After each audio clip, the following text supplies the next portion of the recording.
está creando eso que se llama nuevo orden mundial, aunque fuera de las teorías conspirativas es muy sencillo definirlo. El nuevo orden mundial no es otra cosa que la implantación de un poder supranacional, basándose precisamente en esas organizaciones supranacionales que están creadas desde el fin de la Segunda Guerra Mundial, en concreto a raíz de los pactos de Bretton Woods, año 44. Tenemos la Unión Europea, el Fondo Monetario Internacional, Banco Mundial, la ONU misma y todas sus subdivisiones. Y lo que está claro que busca es implantar una nueva humanidad, un único mundo, con un único gobierno, con una única religión, un único sistema económico. Pero para eso tenemos que eliminar el ser humano anterior.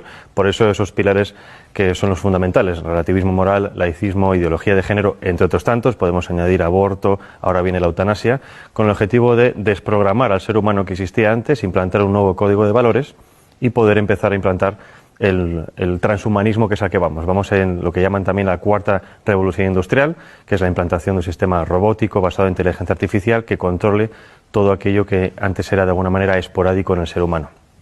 Para eso necesitamos, como les decía, formatear, eliminar la antigua civilización, en este caso la civilización cristiana, los valores cristianos, e implantar una nueva serie de valores que permita a las nuevas juventudes que entren perfectamente en esa nueva realidad.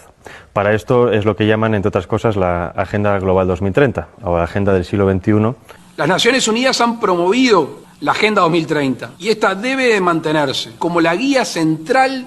Lo sorprendente y lo llamativo es que está todo perfectamente entrelazado y todo perfectamente conectado, porque si tocamos todos los puntos, la salud, la educación, la ciencia, todo eso les va a permitir guiar, digamos, todo de forma paralela, todo hacia un mismo punto. Aunque en la realidad, obviamente, sabemos que hay gobiernos nacionales, en la práctica, gran parte de estos gobiernos nacionales para nada están trabajando para el bien de sus naciones, sino que trabajan precisamente para los intereses de estos globalistas. Lo hemos visto con el gobierno de Sánchez, lo estamos viendo en otros países, por ejemplo, también en Iberoamérica. El mundo al que vamos es fruto de una ingeniería social perfectamente planificada y perfectamente implantada. La implantación primero es ideológica. La ideología sirve primero para desestabilizar una nación. Si nos atendemos, por ejemplo, a Yuri Bezmenov, el antiguo agente del KGB que emigró a Estados Unidos y que contó precisamente esos procesos por los cuales se puede desestabilizar una nación, que es desestabilización, desmoralización, crisis y normalización, estamos viviendo perfectamente esas etapas. Hemos tenido una desestabilización, ahora estamos en la fase de desmoralización, que es volver a las naciones contra sí mismas, la endofobia, el odio a nuestra cultura cristiana, el odio a la misma biología, la misma realidad biológica hombre y mujer, para hacer que la población esté completamente confundida y que sea mucho más fácil guiarlas a un nuevo punto. Es la mentalidad de rebaño. Ahora bien, primero es la ideología, segundo es lo demás: implantación social, económica, política, tecnológica, medioambiental, sanitaria, alimenticia. Todo esto está perfectamente diseñado en la página del Foro Económico Mundial. Tienen perfectamente diseñado cuál va a ser el nuevo mundo. No dejan nada fuera. El aborto es algo que está en la Agenda Global 2030, que está incrustado en el ADN de los globalistas y que lo quieren promocionar a todo coste. El aborto, para que lo entendamos, es una política de Estado. El aborto se aplica desde el año 74 a través del informe de Kissinger, que viene precedido de un informe de la Fundación Rockefeller del año 72, que viene precedido de unas declaraciones de Robert McNamara, el que fue secretario de Defensa con Nixon y que en el año 68 pasó a ser presidente del Banco Mundial. ¿Qué pasa? Obviamente, si entendemos esto como una política de Estado, obviamente no se puede vender al resto de la población diciendo: ustedes van a dejar de tener hijos porque a nosotros nos interesan los recursos que ustedes tienen.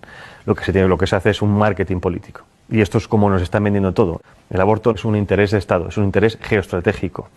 Todas las demás propuestas que tenemos hoy en día, ideología de género, ecología o esta nueva religión medioambiental, todo eso es lo mismo. Son políticas de Estado que nos lo venden para el gran público con un marketing político para que la gente lo acepte. Porque, por ejemplo, si entendemos ahora las políticas medioambientales como, digamos, obviamente necesarias para todos los gobiernos, dentro de esas políticas medioambientales está la reducción de la población. Nos lo venden como un bien necesario, es decir, si seguimos creciendo vamos a destruir el planeta, por lo tanto dejen ustedes de tener hijos, porque si no este ritmo es inaguantable. Nos venden la ideología verde como algo necesario, pero que dentro de esa ideología verde contiene todas estas políticas de Estado que nos lo quieren vender para, obviamente, controlar a la población. Con el objetivo precisamente de desestabilizarnos para poder tener el control completo sobre nosotros. No hay nada más fácil que dominar que una población enfrentada entre sí. Por eso es tan importante entender cómo funciona la aplicación de las políticas, cómo funcionan las élites supranacionales, para poder entender qué tipo de política se nos está aplicando a nivel nacional y local. El enemigo a abatir por esta élite supranacional o globalista no es otra cosa que el ser humano. Es decir, hay un desprecio absoluto por parte de las élites por el ser humano corriente, no solo en las élites supranacionales, también las tenemos en las élites nacionales. Y obviamente para destruir a esa parte de la población, no en el sentido físico, sino en el sentido psicológico, hay que atacar obviamente sus creencias, sus bases morales. Y en este caso, primero es destruir las naciones y obviamente la religión. Hay un objetivo que es crear una religión única. Es decir, las religiones tradicionales son un escollo para ese nuevo orden mundial, para la consecución de ese poder político. Si eliminamos la religión, estamos eliminando obviamente una vía de escape muy humana que de alguna manera evita que llegues al control mental de las personas. Podremos controlarlas físicamente, pero la religión permite que esas personas se puedan evadir a otro plano y obviamente también contienen unos códigos ético-morales muy firmes que están completamente enfrentados ante los códigos morales que nos quieren implantar. En este caso, la religión católica o la Iglesia católica es el enemigo a batir desde hace siglos. Ya no solo hablo de la masonería, sino de muchísimas personas. Es decir, es necesario hacer caer esa civilización cristiana para poder implantar una nueva civilización.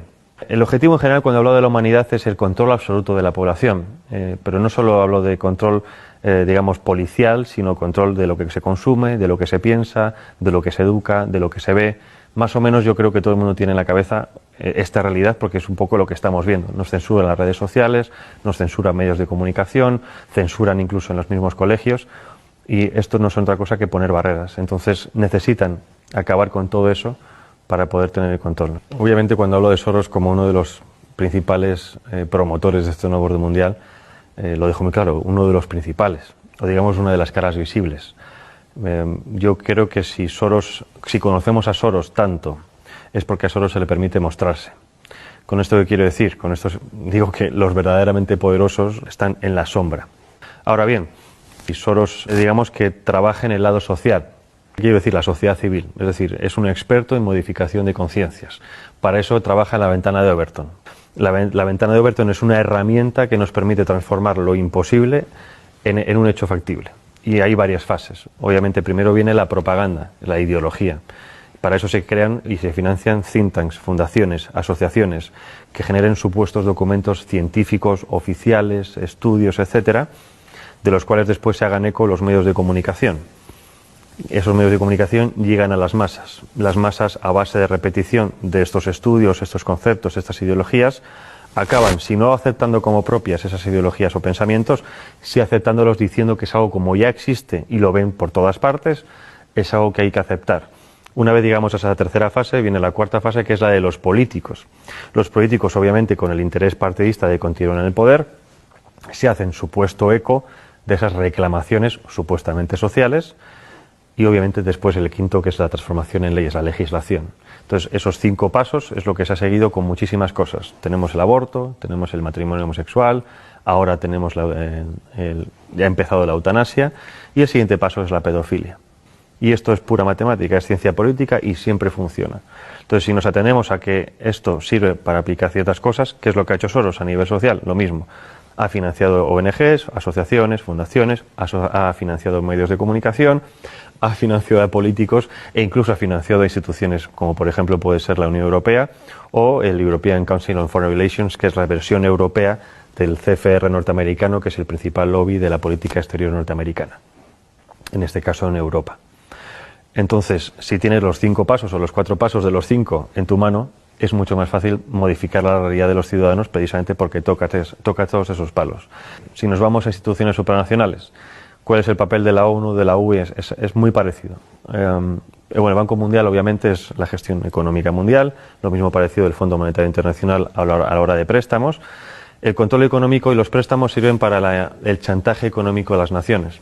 Hay muchísimas naciones africanas que se han quejado precisamente del chantaje económico, de dinero supuestamente de ayudas al desarrollo, siempre dependiendo de cuestiones como, por ejemplo, la implantación del aborto, la implantación de la ideología de género, de educación sexual temprana para los niños, etcétera, etcétera. La OMS ha sido fundamental para la implantación de la idea de que existe una pandemia mundial, y si no hubiera sido por la OMS, en este caso por Tedros Adhanom, no se hubiera creado o no se hubiera llamado un confinamiento mundial. Primera vez en la historia que los ciudadanos de este planeta hemos visto cómo en todas las naciones se seguían los mismos pasos. Es decir, nada ha conseguido antes que realmente hubiera una coordinación nunca antes vista a nivel global. Coordinación que, aunque a nosotros nos parezca mucha, en general ha sido como muy sospechoso, por así decirlo, no sigue siendo suficiente para esta élite. Según ellos, los retos que nos plantean las pandemias del futuro, eso supera por muchísimo la capacidad gestora de los estados independientes entre sí. Es decir, que como no hemos sabido gestionar el coronavirus, es necesario que cedamos más nuestra soberanía a estos entes supranacionales, que ellos saben sí realmente lo que nosotros tenemos que hacer. Llevarnos a ese buen camino, a guiarnos como si fueran un dios, porque nosotros como ciudadanos comunes somos demasiado estúpidos para valernos por nosotros mismos.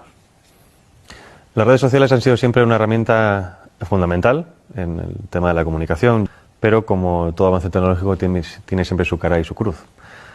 Como todo avance tecnológico nos lo venden que es bueno para poder hablar con nuestros familiares, que están en contacto con gente de todo el mundo, pero el problema, el contrapeso es el control absoluto, ¿no? Ya no solo el control de lo que hacemos, sino incluso de nuestros pensamientos, porque muchas veces decimos cosas en redes sociales que quizás fuera de un ámbito demasiado privado, ¿no? Y eso es precisamente a donde van ahora con el tema de la censura.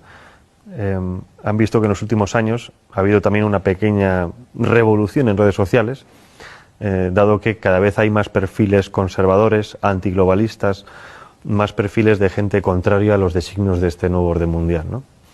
Y si estuviéramos realmente en un mundo libre, democrático, y esto lo digo para que la gente se dé cuenta de que no vivimos en un mundo libre democrático, la libre circulación de ideas y de debates debería ser una de las principales características de todo sistema. Y estamos justo en lo contrario. Y no justo en lo contrario porque de facto no se puede hablar, porque antes sí se podía hablar de muchas cosas. El problema es que los que son realmente poderosos, los que controlan las cosas, se han dado cuenta de que si dejamos que libremente ciertas ideas circulen, no las suyas, en cuanto a debate, esas ideas ganan o se han demostrado que tienen más peso que otras. Es decir, por ejemplo, con el tema del aborto, ya no hay argumentos científicos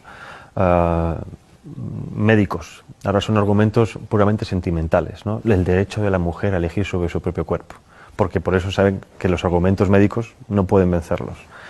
En cuanto a argumentos, por ejemplo, de información de los medios de comunicación, de cómo funcionan los medios de comunicación, de cómo funcionan los gobiernos, exactamente lo mismo. Se censura completamente aquel que intenta hacer una crítica constructiva o negativa de lo que sea, pero hacer una crítica para avisar de qué está ocurriendo. No existe ese debate de ideas en los medios de comunicación, pero precisamente porque tienen miedo a lo que pueda ocurrir. Porque cuando ha ocurrido que algunas personas han ido a ciertos debates a exponer ciertas ideas, la gente se da cuenta de que hay otra línea de pensar diferente a la que tenían en mente. Y por lo tanto hay otra forma de racionar las cosas.